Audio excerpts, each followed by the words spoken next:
Hello friends, welcome to this channel. आज की इस वीडियो में हम देखेंगे कुछ इंपॉर्टेंट थिंग्स डेवऑप्स के बारे में, like how to become DevOps engineer और डेवऑप्स इंजीनियर बनने के लिए कौन सी स्किल्स की रिक्वायरमेंट होती है। सो नाउअडे डेवऑप्स एक लीडिंग टेक्नोलॉजी है आईटी मार्केट में, राइट? तो आखिर डेवऑप्स इंजीनियर है क्या और डेवऑप्स इंजीनियर की कौन सी रिस्पॉन्सिबिलिटी होती है आईटी इंडस्ट्री में? अगर हम नॉन टेक्निकल बैकग्राउंड से आते हैं तो क्या हम डेवऑप्स इंजीनियर बन सकते हैं? सो आई नो इस तरह के कई क्वेश्चन होंगे जो आपके दिल में आते होंगे। सो तो मेरी पूरी कोशिश रहेगी इस वीडियो में मैं आपके सारे डाउट्स क्लियर कर सकूं। ओके, और आपको फिर भी कुछ समझ ना आया हो या कुछ डाउट हो तो आप नीचे कमेंट सेक्शन में डाउट और अपने क्वेश्चंस पूछ सकते हो और हमें खुशी होगी कि आपके डाउट्स क्लियर हो। सो बिना किसी देरी के चलिए आगे बढ़ते हैं। सो अगर आप नॉन टेक्निकल बैकग्राउंड से आते हो, like BA, BCom etcetera etcetera, तो क्या आप डेवऑप्स इंजीनियर बन सकते हो? सो डेवऑप्स कोई टेक्नोलॉजी नहीं है। डेवऑप्स एक मेथोडोलॉजी है, एक तरीका है काम करने का। तो मैं ये कहना चाहता हूं कि अगर आप डेवऑप्स के बेसिक क्लियर आपके डेवऑप्स के बेसिक क्लियर हो, सारे कॉन्सेप्ट क्लियर हो, तो डेफिनेटली आप कर सकते हो, चाहे आप किसी भी बैकग्राउंड से क्यों ना हो, राइट? तो सबसे बड़ा और सबसे पहला सवाल लोगों के दिल में आता है, वो है डेवऑप्स के लिए रिक्वायरमेंट क्या होती है।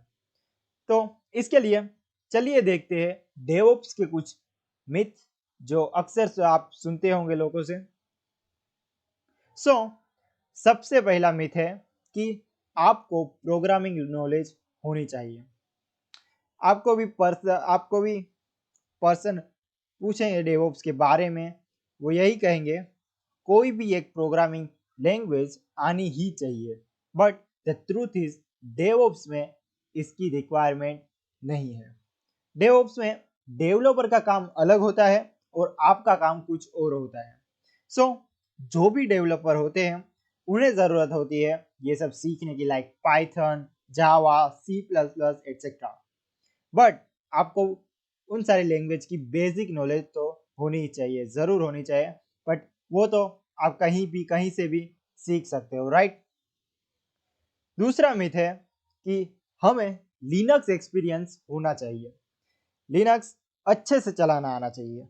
सो तो इसका भी ये सच है कि आपको बेसिक चीज आनी चाहिए। सो लिनक्स को कैसे ऑपरेट करते हैं, लाइक फाइल कैसे क्रिएट करते हैं, फाइल को एडिट कैसे करते हैं, वो सारी बेसिक चीजें सिर्फ आनी चाहिए।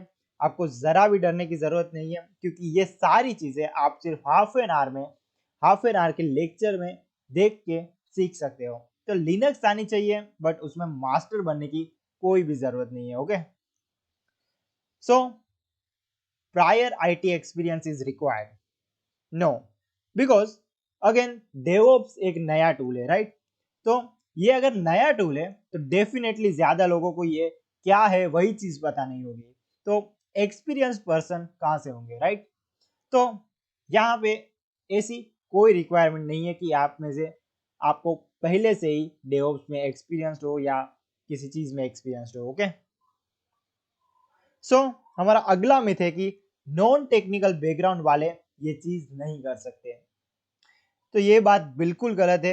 आप डेफिनेटली कर सकते हो। अगर आपको डेवऑप्स अच्छी तरीके से आता हो तो कंपनी आपको बिल्कुल नहीं पूछेगी कि आप क्या बीटेक हो, क्या बीए हो या बीकॉम हो। जरा भी फर्क नहीं पड़ता। अगर आपने सभी के परफेक्ट आंसर दिए हो तो डेफिनेटली आपका सिलेक्शन हो ही जाएगा। तो ये थे डेवऑप्स के कुछ मिथ जो आपने कई बार सुने होंगे पर्सन से जो डेवऑप्स में काम करते हो, या और आई होप कि आप सभी के डाउट भी क्लियर हो चुके होंगे। So why organization needs DevOps? Organization को डेवऑप्स क्यों नीड होगी, राइट? तो चलिए इस चीज को समझने के लिए एक छोटा सा एग्जांपल देखते हैं। सो सपोज कि यहाँ पे एक बंदा है और उस बंदे को एक सोशल मीडिया ऐप बनाना है, लाइक इंस्टाग्राम। ओके, सो ये बंदा कोई एक आईटी कंपनी के मैनेजर से बात करेगा, राइट? और ये वहाँ के मैनेजर से ये कहेगा कि राइट लाइक मुझे एक ऐसा सोशल मीडिया ऐप चाहिए जो इंस्टाग्राम जैसा है और इंस्टाग्राम को बीट कर सके और ये फीचर है जो मुझे ऐड करने हैं। तो अब ये कंपनी मैनेजर खुद अकेला तो ये ऐप डेवलप करेगा नहीं। सो ये क्या करेगा, ये अपनी टीम के साथ मीटिंग कंडक्ट करेगा, राइट। और अपनी टीम के साथ ये डिस्कस करेगा कि हमें ये एक प्रोजेक्ट मिला है, क्लाइंट की रिक्वायरमेंट है कि इसमें ये फीचर होने चाहिए। तो अब मुझे बताओ कि ये एप्लीकेशन बनाने के लिए कितना वक्त लगेगा हमें। तो टीम फिर डिस्कस करेगी और फिर कहेगी कि सर इसको बनाने के लिए कम से कम 1 ईयर तो लगेगा, क्योंकि 1 से 2 मंथ तो कोड बिल्ड करने में ही लग जाते हैं, राइट। तो उसके बाद इसकी टेस्टिंग होगी, फिर मॉनिटरिंग होगी, फिर डिप्लॉय करेंगे। तो इन सारी चीज़ों में टाइम तो लगने वाला ही है। तो फिर मैनेजर क्लाइंट के साथ बात करता है और कहता है कि सर मिनिमम 1 ईयर तो लगेगा ही, और 1 ईयर के बाद आपको ये एप्लीकेशन आपको मिल जाएगा। तो अब आप ही सोचिए, इंस्टाग्राम 1 ईयर पहले कैसा था और अब कैसा है। सिर्फ 1 ईयर में इंस्टाग्राम कितने फीचर्स को ऐड कर चुका है अपने ऐप में, राइट। तो 1 ईयर वो बहुत ही ज़्यादा टाइम है। अगर 1 ईयर तक वेट किया तो तब तक तो इंस्टा फिर से अपने नए फीचर्स को लॉन्च कर चुका होगा, तो इंस्टा को बीट कैसे करेंगे, राइट। तो इसका तो कोई फायदा नहीं होगा कि 1 ईयर के बाद एप्लीकेशन मिले। सो ये थी एक ओल्ड प्रोसेस और इसमें टाइम लगना ही लगना है इस प्रोसेस में। और अगर कोई आईटी कंपनी इतना वेट कराए किसी क्लाइंट को, तो उस कंपनी की रेप्यूटेशन डाउन होनी ही है। So the important thing is आपको प्रोडक्ट की फास्ट डिलीवरी करनी होगी, राइट। तो अब कंपनी को फास्ट डिलीवरी के लिए डेवऑप्स इंजीनियर की नीड होनी ही है, राइट। तो अब क्या फास्ट डिलीवरी मार्केट में सबसे पहले आके खड़े हो जाना ही इम्पोर्टेंट है कि मार्केट में सबसे पहले ऐप लॉन्च कर दो और फिर हम ही राजा? नो, सिर्फ मार्केट में फर्स्ट लॉन्च करना इम्पोर्टेंट नहीं है, क्योंकि अगर इंस्टाग्राम सिर्फ लॉन्च होके ऐसे ही रहता, कोई नए फीचर लॉन्च नहीं करता, तो डेफिनेटली उस इंस्टाग्राम के यूजर्स बोर होने वाले हैं। और तभी दूसरा ऐप लॉन्च होगा जिसमें नए नए मज़ेदार और यूजफुल फीचर होंगे, और फिर सारे यूजर उसी ऐप को ज़्यादा प्रीफर करेंगे, राइट। और अब इसने क्या प्रोवाइड किया आपको? हायर क्वालिटी प्रोवाइड की, राइट। सो इसकी वजह से ये मार्केट में लेट आके भी एप्लीकेशन चल गई। सो सिर्फ मार्केट में जल्दी आना ही इम्पोर्टेंट नहीं है, यूजर्स को हायर क्वालिटी प्रोवाइड करना भी इतना ही जरूरी है। Now the next thing is आपका खर्चा कितना है। तो किसी भी चीज को करने के लिए कैपेक्स और opex. Capex means capital expenditure. कोई भी चीज बनाने या करने में पहले जो भी पैसा लगता है उसे कहते हैं कैपेक्स। और अगर वो एक बार बन गई, फिर उसका जो मेंटेनेंस होता है, जो भी खर्चा होता है, उसे कहते हैं ओपेक्स, ऑपरेशनल एक्सपेंडिचर। ओके, सो ये कैपेक्स और ओपेक्स को काम करना बहुत ही इम्पोर्टेंट है, क्योंकि कोई नहीं चाहेगा कि वो इतना खर्चा करे और उसके बदले उसको कोई मुनाफा ही ना हो या कम मुनाफा हो, right. So this is important. So अब आता है रिड्यूस आउटेजेस। तो ये बहुत ही इंपॉर्टेंट चीज है। सपोज कि आप कोई वेबसाइट चला रहे हो, ई कॉमर्स वेबसाइट, और आपको दिखाई देता है कि कोई प्रोडक्ट पे आपको 80% डिस्काउंट दिखा रहा हो, राइट। सो पर जब आप वो प्रोडक्ट को बाय करने की कोशिश करते हो, तभी वो प्रोडक्ट अनअवेलेबल हो जाता है। मतलब आप सिर्फ सर्विस दिखा रहे हो पर वो सर्विस प्रोवाइड नहीं कर रहे हो, वो प्रोडक्ट तो अनअवेलेबल है, राइट। तो वो किस काम का? तो अब वो सर्विस का कोई मतलब नहीं है। तो यूजर्स ये चीज 2-3 बार बर्दाश्त करेगा, फिर यूजर के पास से इस साइट के बारे में डेफिनेटली गलत फीडबैक आने ही वाला है, राइट। तो ये सारी चीजें ऑर्गेनाइजेशन को ध्यान में रखनी होती है, और ये सारी चीजें ऑर्गेनाइजेशन की नीड है, जो हमने अभी डिस्कस की। ओके, सो अब क्या करेंगे इस काम के लिए? तो अब सबसे पहले रोल आएगा डेवलपर का। डेवलपर इस ऐप के लिए कोड तैयार करेगा। वो कोड किसी भी लैंग्वेज में हो सकता है, लाइक जावा, पाइथन, गो या किसी भी। सो डेवलपर सबसे पहले कोड बिल्ड करेगा, क्योंकि ऑफ कोर्स किसी भी एप्लीकेशन को बनाने के लिए कोड चाहिए ही। सो अगेन ये कोडिंग डेवऑप्स वालों को नहीं करनी होती, जैसा कि मैंने पहले भी कहा था, राइट। सो डेवलपमेंट के बाद चीज आती है, वो है बिल्ड। डेवलपर ने सारे कोड बना के रख दिए, सारी स्क्रिप्ट रेडी कर दी। अब टाइम है उन सभी स्क्रिप्ट, उन सभी कोड का आउटपुट लाना, मतलब जो एग्जीक्यूटेबल फाइल होगी वो आपको बिल्ड में मिलेगी, राइट। सो अब एग्जीक्यूटेबल फाइल जो हमें मिली है, जो तैयार हो चुकी है, बट अब हमको ये फाइल कस्टमर को डायरेक्ट नहीं देनी, आपको इस पे खुद टेस्टिंग करनी होगी, राइट। तो हम टेस्टिंग करेंगे कि ये चीज़ सही बनी है कि नहीं, और उसके लिए भी हमारे पास एक स्पेशल टीम होती है जो सॉफ्टवेयर को सिर्फ टेस्ट करती है। और अगर प्रॉपरली बिना किसी दिक्कत से टेस्ट हो जाए तो फिर हम अपने प्रोडक्ट को भेजते हैं क्वालिटी एश्योरेंस के लिए। नाउ कई सारे लोग को लगता है कि टेस्टिंग और क्वालिटी एश्योरेंस दोनों एक ही चीज़ है, बट ऐसा नहीं है। टेस्टिंग सॉफ्टवेयर को टेस्ट करता है कि कहीं कुछ टेक्निकल गड़बड़ तो नहीं है, लाइक अगर कोई यूज़र गलत ईमेल आईडी एंटर कर रहा है फिर भी वो ऐप उसे अलाउ करता है, तो ऐसी सारी चीज़ें टेस्टिंग में कवर होती है, राइट। और क्वालिटी एश्योरेंस में ये चेक करना होता है कि क्या जो प्रोडक्ट रेडी हुआ है क्या वो यूज़र फ्रेंडली है, क्या उसका यूज़र इंटरफेस अच्छा है, क्या यूज़र कंफ्यूज तो नहीं हो रहा इससे। तो इन सारी चीज़ों का ख्याल हमें रखना होता है क्वालिटी इंश्योरेंस में, राइट। सो अब ये प्रोडक्ट पूरी तरह से बन चुका है, टेस्ट हो चुका है। अब ये जो आईटी मैनेजर है वो इस प्रोडक्ट को अपने सर्वर में रन करेगा, और फिर से एक टेस्टिंग टीम को कहेगा कि इस ऐप को इंस्टॉल करो और लॉग इन करो और सारे फीचर्स को यूज़ करके देखो कहीं कोई प्रॉब्लम तो नहीं है किस फीचर में। अगर नहीं है तो फिर ये एप्लीकेशन डिप्लॉय होगा ऑन साइट, मतलब client side. So on site means अब ये एप्लीकेशन कस्टमर को हैंड ओवर करेंगे। अब इसका मतलब ये नहीं कि हमें कस्टमर को अपना प्रोडक्ट दे दिया और हमारा काम खत्म। ओके, सो ये नहीं होता। सो उसके बाद हमें और एक टीम को ऑन साइड भेजना होता है, कस्टमर साइड। सो और वहाँ ये देखना होगा कि क्या एप्लीकेशन कस्टमर के सर्वर में तो अच्छे से रन कर रहा है, वहाँ कोई दिक्कत तो नहीं आ रही। वो वहाँ देखेंगे कि वो प्रोडक्ट रियल टाइम सिनेरियो में रन होता है कि नहीं।